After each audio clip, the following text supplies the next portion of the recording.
Thin and light Windows laptops are again testing limits of what's possible in a super compact form factor. ASUS has recently released their Zenbook S14, which comes with Intel's new Lunar Lake Core Ultra 200 series chips and up to 32 gigs of RAM. The model we have here has a Core Ultra 7 256V processor, 16 gigabytes of memory, and a 1 terabyte SSD. It retails for $1,400, which is the same as the Ryzen-based Zenbook S16 that we've also reviewed. So we'll be comparing the two throughout this review. All right, with the Zenbook S14, we're first going to take a look at the exterior. It's Ceraluminum chassis in Zumaya gray. It feels rigid and durable, and it won't show fingerprints. It also helps contribute to its light weight at 2.65 pounds and under half-inch thickness. That's not to mention, it still manages to pack a 72 watt-hour battery inside. But before we dive more into the internals, let's take a look at the external I/O. On the right side, there's just one lonely USB Type-A port. On the left side, we're looking at a full-size HDMI 2.1 port, two Thunderbolt 4 Type-Cs, and an audio combo jack. By the way, they've also included Wi-Fi 7 and Bluetooth 5.4 for wireless. Now let's crack it open. If you haven't figured it out already, the Zenbook S14 indeed features a 14-inch glossy OLED touchscreen display at a whopping 2880 by 1800 resolution in a 16 by 10 aspect ratio. 16 by 10 has basically become the norm for laptops, especially those not geared towards gaming. It's great. Probably one of the first things you'll notice if you're coming from a 16 by 9 laptop. And did I mention it's also 120 Hz with VRR support? And it doesn't end there. It's got stylus support, and ASUS claims its peak brightness is 500 nits, covers 100% of the DCI-P3 color gamut, and has all of this while achieving a 0.2 millisecond response time. That's OLED panels for you. It holds up pretty well compared to other OLED laptops we've looked at recently, but there's one quirk we found while using it. Sometimes, inexplicably, the screen gets real dark while using it. Too dark. You might think it's an OLED care feature, but we couldn't find a setting to toggle that made a difference. This occurred regardless of being in an HDR or SDR mode in Windows, and the Zenbook S16 actually does a similar thing, just way less often, so we didn't feel the need to harp on it in our review. Now moving on to the webcam, we're glad to see it's pretty decent. It's a 1080p 30 FPS capable sensor that puts out a fairly crisp and vibrant picture. The microphone is also perfectly acceptable.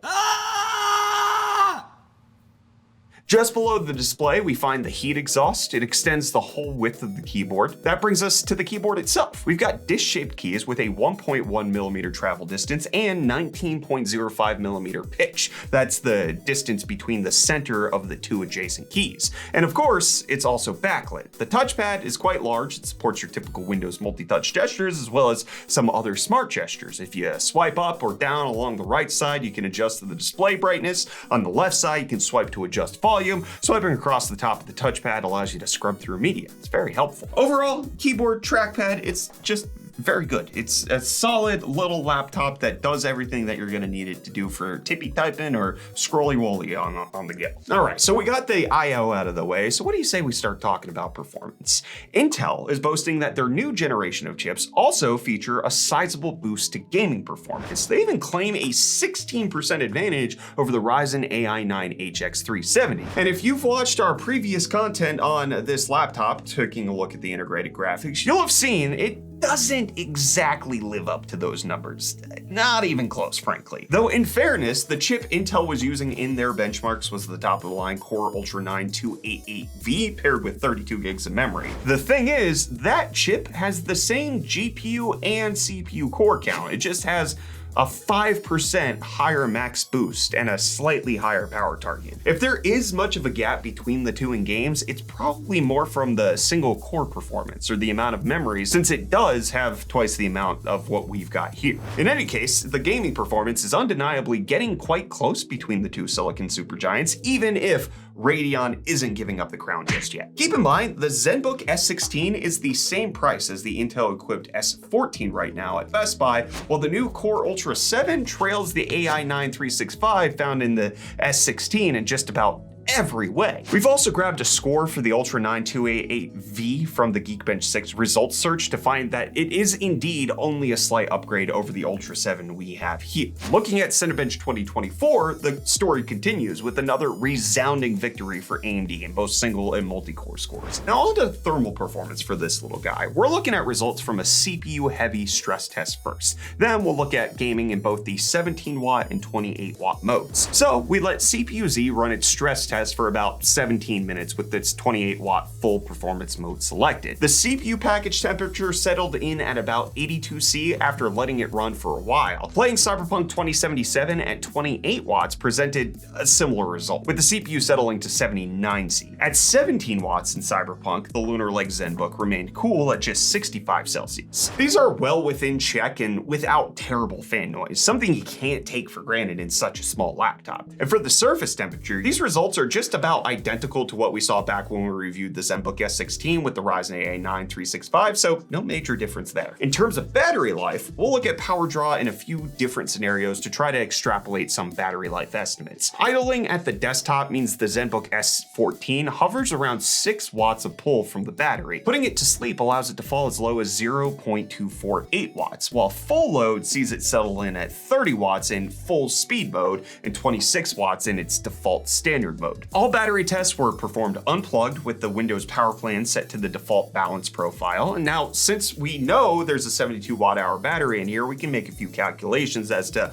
what kind of battery life you can expect. While asleep, the battery may last about 12 whole days, assuming it remains at that 0.248 watts. At full load, you can expect about 2 or 3 hours. Most people are going to be somewhere in between the two. So I monitor power draw while browsing the web and watching YouTube with several tabs open to find that it hovered between 13 and 16 watts. This would mean around 5 hours of constant use like this, or closer to 7 hours of web browsing without video playback. To dig deeper into how the two compare while on battery, we ran Cyberpunk 2077 to examine both frame rate and battery usage. We stuck with the default 17 watt power profile on both machines, since that's the more reasonable mode if you're trying to get some okay battery life. And starting with the Ultra 7 256V Zenbook, we see the processor power swinging wildly. About once a second, the TDP appeared to swing from 12 watts up to 20, then back to 12 watts. This is enough to affect the frame rate consistency and can be seen reflected in the frame time graph as the power and clock speed swing indefinitely. As for the AI9 Zenbook, it looks like an update has changed the processor TDP in standard mode to 15 watts, down from 17 watts. This means that it's not really an apples to apples comparison, but you'll see how we get around this later. If we take a look at performance, the Ultra 7 comes out with a rather large victory given its previous showings. It leads the AI9 by 17%, looking purely at average FPS in Cyberpunk. Now, since they're really not at the same power envelope anymore, we'll pay more attention to performance per watt by dividing the frame rate by the average power draw from the chip. The AI9 is still behind at 2.74 FPS per watt, but only by about 3.5%, with the Ultra 7 being at 2.84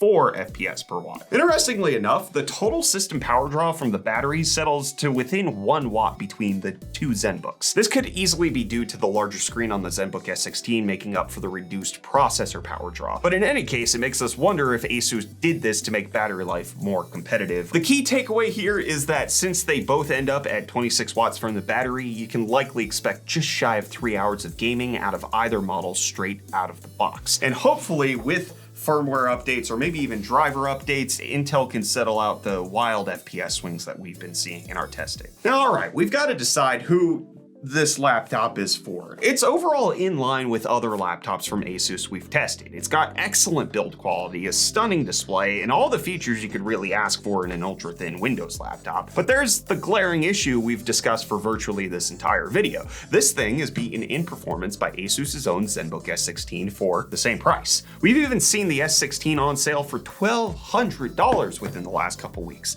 a whole $200 cheaper than the 14. The S16 comes with 50% more memory, a bigger screen and battery, and all the performance advantages we've discussed. Don't get me wrong, both laptops are fast. You wouldn't know the difference in regular day-to-day web browsing and media consumption. It's those of you who may be looking to use this thing for software development, video editing, or light gaming that would really benefit from going Team Red. And if you're not one of those people, I wouldn't blame you for just going for whichever one is cheaper at the time. You'll still be getting a seriously nice laptop.